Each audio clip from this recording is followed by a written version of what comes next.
In a previous video, I discussed about the jukebox mode that I was setting up for the Christmas light show, or the light show in general that I run at my house each year. I made some modifications to the PHP script so that it would be more in line with a design architecture that I'm used to. So with that, my name is Kenny, and let's get started with this video.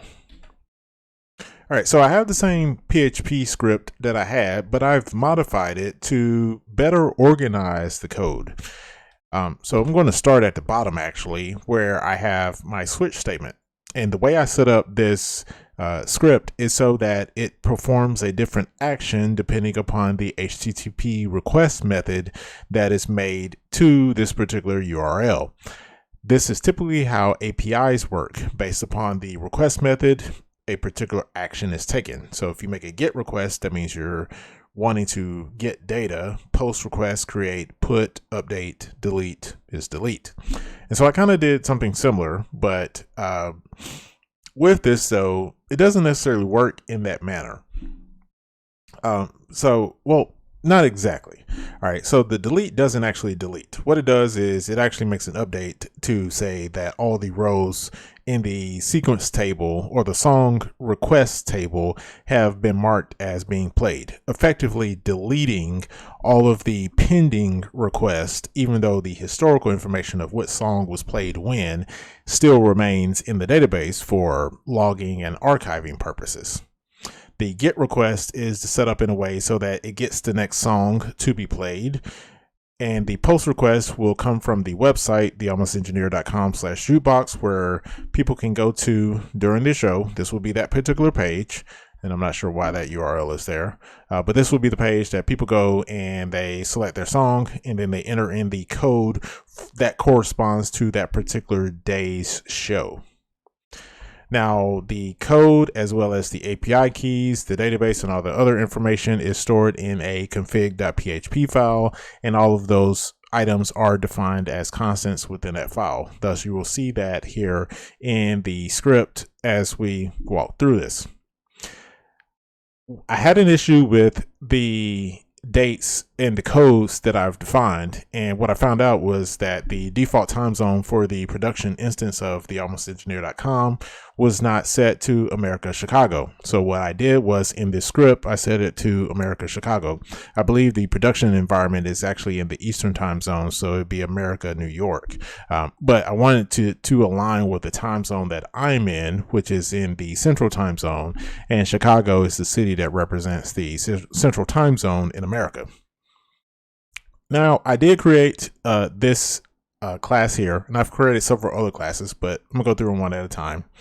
So this first class is called JSON response, and basically if something is supposed to get a JSON response back, it will return that as this object. So we have it defining the JSON object, and I probably need to put a few more validations in here, like making sure that the response code is between 100 and I believe 699 is the highest HTTP response code number. So add that validation, but it was asking for a response code, the error message, and if there is data to be returned, then that will be passed in as well. And those are defined as private properties. And then there is one method called toJSON encode, which is basically you're setting the header type as application JSON, setting the response code using the PHP built-in method of HTTP response code, and then echoing out the JSON in the body of the page. And so what that would look like is something similar to this right here. So you'll get in this case, there was a 200 response code. So you get a 200 OK up here. And then in the body, you get the same thing. So you get the 200 as a code. There was no error, so there's no error message. And because there's no data to return back, this is an empty array. Next, we have the web user request. So when a user goes to the almostengineer.com/jukebox and submit the request for the song that they want to see, what it will do is it will process that request, and I will cover that a little bit later. And then what gets back is a response. And actually, this really should be web user response, not web user request. Let me make that change really quick, because that would be kind of confusing, to be honest with you. Let's go back to where all right, so here. So we'll do, not Control Shift H. I'm sorry, wrong shortcut. Control H, web user response. All right. Now that's the correct thing that it should be. And so this response goes back to the user who is visiting from the website. So we have a JSON response for API calls, web user response for website calls. And this will only be returned when a post request is being made, but it could be applied to something else in the future. And I'm still returning a response code, even though the browser is not going to acknowledge what that response code is. I'm still returning it just in case, because I can make those same calls via the API to this particular endpoint as a post request, and you'll see it there. So that's why I'm still returning it. Also, this will refresh the header and redirect back to the Jukebox page. So the way this is set up is if I come to the almostengineer.com/Jukebox, I pick a song. The code for today, I believe, is 3194. And if I hit request song, it says your song request has been submitted. It says that it tells you how many songs are ahead of your request, and then it automatically redirects after 5 seconds back to the Light Show Jukebox page again, where you can put in another submission if you choose. This will also, if you do something incorrect, so let's say I pick a song here and I put the wrong code in, it will also say any error messages here. In particular, this one says invalid code, listen for the code for today. Now, for each of the request methods, I created a request service class, and those request service classes are based on a base request service class. So we have an abstract function for each of them called process request. Every service method will need to connect to the database. They will also, majority of them, not all of them, will need to validate the API key if it is an API request. And then we have some common functions that I've also defined here, such as getting the visitor IP address and getting the current date and time. If a GET request is made to this particular endpoint, let me come back down here to the bottom and then we'll come back up. And so all of these are set up in a similar manner. Pretty much it checks, there's a switch statement at the bottom that gets, like, all of these classes and methods are above this switch statement. So once it comes down to the switch statement, it will look at the request method, and then depending upon what the request method is, it will do whatever is inside of that. And of course, if you make a request method that is not valid, let's go back to Postman really quickly. I'm going to let's do a head request to that endpoint. And as you see, you get a 406 not acceptable. Although I think it should be turning 405. So I'm not sure why that returned to 406, but that's something to look into. So coming back to the GET method, so you're creating a new instance of the GET request service class, and then you're calling the process request method. And it's a similar nature for the other two request methods. This one here actually has values that need to be passed in. That's why it's typed up differently, but it's essentially the same concept. You declare the new class, and then you process the request. All right, so coming back to the GET request service, here we are. All right, so I have a private variable defined as a MySQL connection, a MySQL I connection, if you will. So the process request will validate the API key, because I figure if you're not given the right API key, there's no sense in doing anything else. Like, that's where you initially stop. So the validate API key is up here right here. So we're getting the request headers and we're checking for the XAuth token to make sure that it matches the key in the config.php file. If it does not match, then we are throwing a 401 unauthorized. If it does match, then there's nothing else here to do. So it comes back, and then we get our database connection, which is up here. So connect to database. And as I mentioned, these values, DB host, DB user, DB pass, and DB name, are all constants. Thus, they are defined in the configuration file as constants. If there's a database connection issue or unable to connect to the database, throw a 500 API response back. And then if there isn't one, then you return the connection back. And so that's where we get this here. I tried to do or see if there was a way to do internal variables, but when I typed what I typed in, it did not like it. So I was like, all right, each class will have a private variable. Ideally, though, the base request service would have a because it's common among all the classes, that this variable would be defined in that base class. But that maybe is something else I'll look into in the future video. Now, once we establish connection to the database, we get the first song that has not been played, and that comes down to this method. So select statement, checking to get where played equals 0 and getting the first song out of there. So we have a sorting by the created time with the limit of 1. Prepare the query to be ran, and if there are any issues, of course, it will throw this JSON response with a 500 and that particular error message. And I attempted to make this very generic because I didn't want it spitting out too many details, because you never know who may be hitting this. I've had issues with contact forms in the past where spammers like, hey, I'm just going to run some SQL injection on here and see what happens. And so I didn't want it to accidentally expose details of the database. And thus, I do not have a more specific error message. It just says error executing statement. And that should be sufficient. I may even change this at a later point to just throw something that's unique to this, like unable to get the first song or something of that nature, but nothing that gives out more detail than this. At that point, I figure I just have to go look and figure out what it is. All right, so if it's unable to do that, then throw that exception, or excuse me, throw that error. So then we'll get the result, and then we'll check the number of rows in the table to see how many rows are there. From that, if the rows are 0, then just go ahead and exit out and say 200, and that will let once I do part 2 of this, or phase 2 of this, this will be able to handle it. Say, okay, there's nothing there to play, just pick a song at random. If there is some rows there, then you want to return that back, that first song data. All right, so then once we get from the get first unplayed song, then we'll come down here to the update song as played, passing in the song that we got from the previous query. So I want to do an update, and I want to set the played value equal to 1, the modified time as now, the modified IP is whatever it is, and the ID, this being the song ID, accordingly. Of course, if there's issues, throw back a 500. We want to get the current date and IP address, pass those into our parameters so that it can be escaped accordingly, and execute the statement. If there's issue executing the statement, throw an exception, throw an error or 500 response, close the database connection, and then return to 200 with the song information. So what does that look like? That looks like, if we come over here and change this to get, I think I have some songs in the queue. Okay, so why is there acceptable? Oh, I'm passing in values that I shouldn't be passing in. All right, so let's try this again.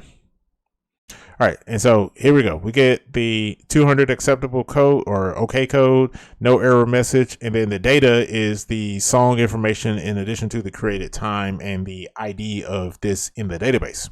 Now, what I'm thinking is that only thing I'm going to need is actually the sequence name from the database, and this actually might end up being a playlist name instead of a sequence name based upon how Falcon Pi Player works. But that's what's in there for now. If I need to change it later, I will. All right, now we're going over to the post request. Now, a post request is submitted from the website. So when somebody comes to this page here and they submit whatever they enter in, that will come to this endpoint as a post request. And I have 2 values being passed in to this class. So I am verifying that both of those values are being provided. If they are not being provided, then I want to throw a bad request response back and displaying the error message that sequence name and code are required. This validation is also set on the form itself. So they should not be able to get past that because the browser will acknowledge that these values are required. So if I select this one and don't put anything, it'll still say, hey, this one is required too. And then once I put something in there, it will then go to submitting this to this endpoint. As I mentioned, we also have a process request process request method for each class.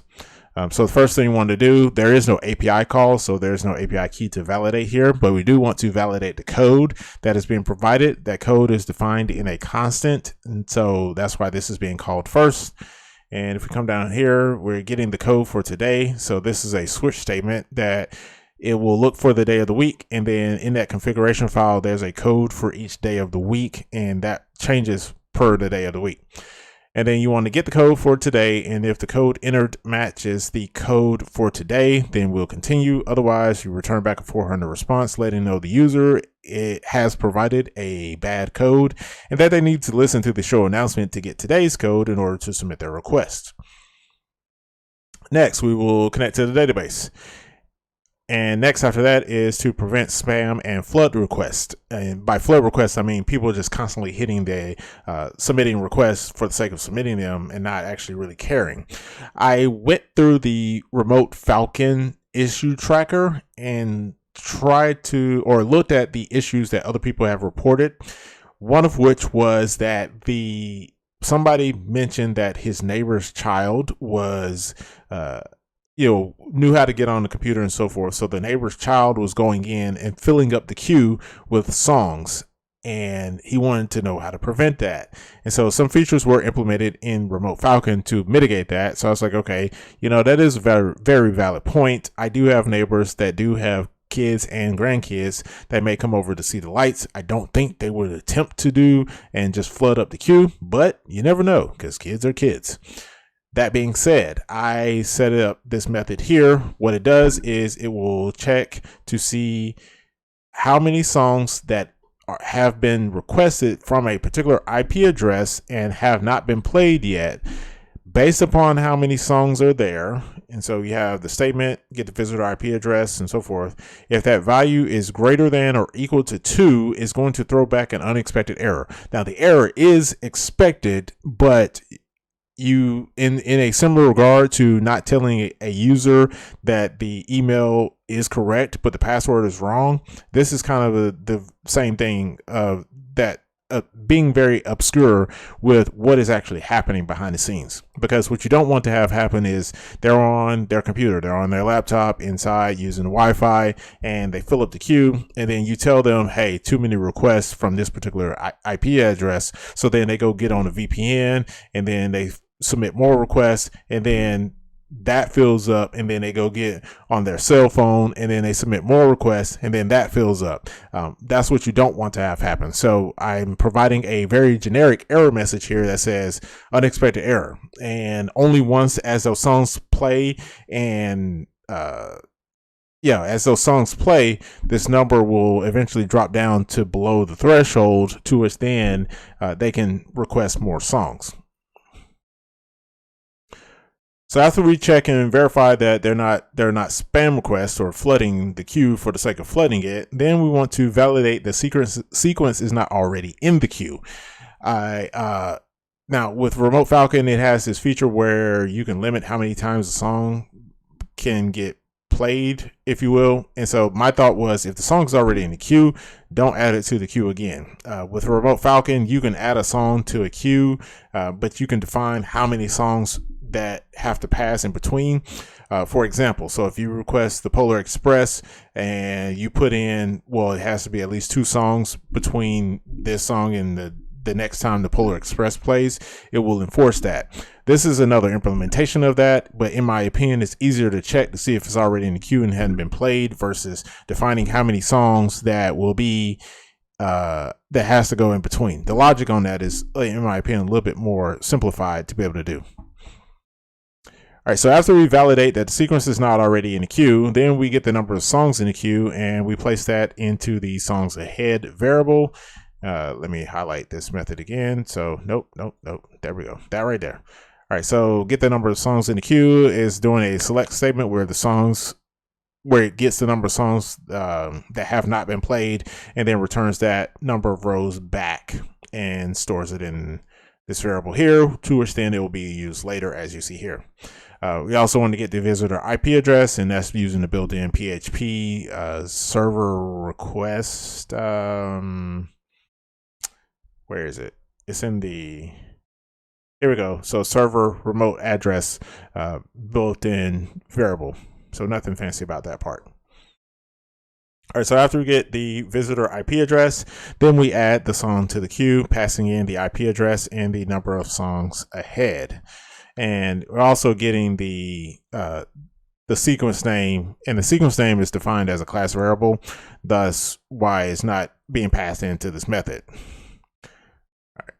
Now we come down to the add song to queue. It is a simple insert statement where we adding the sequence name, created IP address, and setting the modified IP address to the same thing. In the database, it will already set the created and modified timestamps. So anytime a row is inserted, those things will automatically populate it. Thus, they're not being populated here in this query. We're confirming and doing the necessary things to make sure there is no SQL injection, executing the statement, closing the database connection, and then returning back that the song request has been submitted and how many songs ahead in the queue before their requests will be played. And that's more so that they know that, hey, this request got put in. You know, if there's 5 songs ahead, you're going to have to wait a while, versus if there's like only 1 or 2 songs ahead, you know, you don't have to wait as long. Next, we'll come down to the delete request. So as in a similar fashion, there's a process request method. Now, delete request is to more so clear the queue. Ideally, when you are starting up or shutting down, you want to clear the queue out of the songs that are there. And that way you get everything fresh, you know, fresh queue, if you will. So the first things first, want to validate the API key, same method that already exists. Likewise, for the connect to database, is the same method that already exists. Then next, you want to mark all requests as played. And this is a update statement on that particular table. And I only want to update the rows that have the value marked as not played. And the reason being is because I don't want it to marking every row as marking every row as being played, even if it's already has been played, because then that changes the modified time and the modified IP address on rows that actually have already been updated and already been played. So I added this condition here to make sure that only the things that haven't been played get updated. Likewise, if there are any errors, we throw 500 responses back stating what, at a very generic level, what is wrong. If everything goes good, close the database connection and respond with a 200 OK message. And that is this particular PHP script. Not very complex in nature. I intended it to give me the core functionality that I needed. I have toyed with the idea of possibly setting this up as a service for other people who use Falcon Pi Player to be able to have the Jukebox functionality on their Falcon Pi Player, but I'm still in the works on that at this time. If I do roll it out as a service, of course, you'll find that out here because I will announce it here, in addition into the RHT Services website and probably the almostengineer.com website as well. That being said, the next phase of this particular project in preparation for the light show will be to build a Falcon Pi Player plugin. I believe that I'm going to set that plugin up so that it is I'm going to set the plugin up so that it is specific to my website and the PHP script that I just showed here in this video. However, I may set that plugin up in a way so that if I want to roll this out as a service for other people who have light shows to be able to integrate those light shows with their website, I may do that as designing that particular plugin, but I'm still on the table about doing that at this point.